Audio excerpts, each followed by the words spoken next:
Story time. So, hurt people. This was a tough one. I can think of 100 stories where I have hurt people, unfortunately, and I'm not proud of any of those. And I wanted to approach this topic by giving you one of those stories and then trying to articulate or explain the why, right? The why behind it. And I don't want to do that. I'm scratching that entire approach because it almost seems like I'm making an excuse for bad behavior, and that's not the intent, and that's not okay. I'm actually all about accountability. It's the accountability crib. So we're not going to do that. But I want to talk about the concept of hurt people hurting people because it's very true.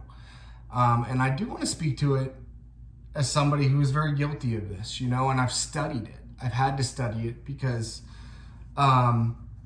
I don't want to repeat the mistakes that some of my examples, my mentors, parents, whomever, whatever that is supposed to have been in my life, those people, I don't want to repeat those mistakes.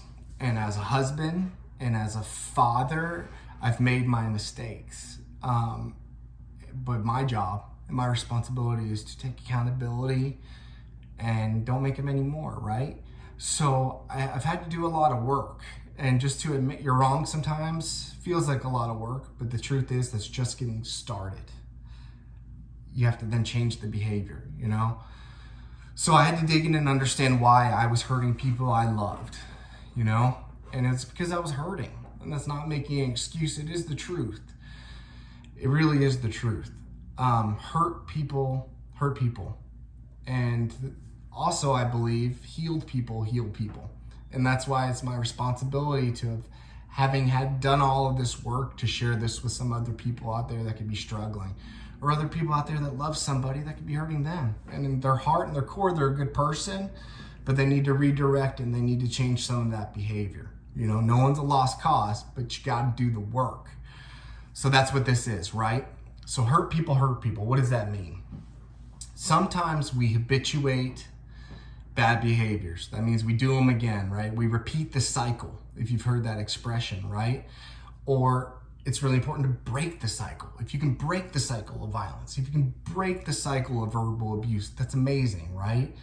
That's the intent. So I'm guilty.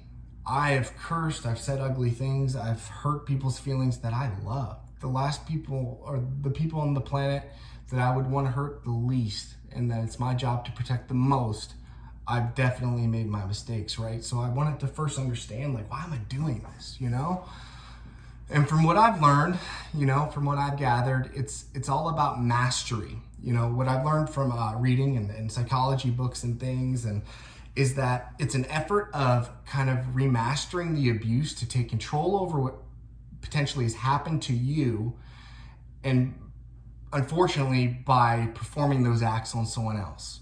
And it's messed up. It's literally habituating that bad cycle of abuse, right? But conceptually, that's the why, right? That's why people do these things. They're not trying to hurt somebody, but you default on what you know. So if you were taught to scream and cry and throw when you're upset, you're gonna scream and you're gonna cry and you're gonna throw, because that's what you were taught. That's the only thing you know. That's the only way you know how to express that behavior, right? And even if that was scary and traumatic and what you hated the most about somebody, you could still find yourself doing it. And then it gives you these feelings of, self-loathing. You hate yourself. You hate that about yourself. Why is that in me? I'm a monster. How could I do that? I'm terrible. I don't deserve love. I don't deserve their love. And it gets worse and worse, and it descends in depression and more anger, and it's a bad cycle. Break the cycle. Next time you screw up, own it. Stop yourself. Count to 10. Separate yourself. Leave the room. Do what you got to do.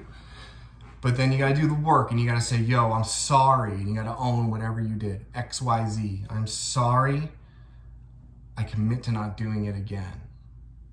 I'm not going to do that again, because you do love them. And they're the ones that are closest to you, and they deserve it, right? They deserve the best version of you can be.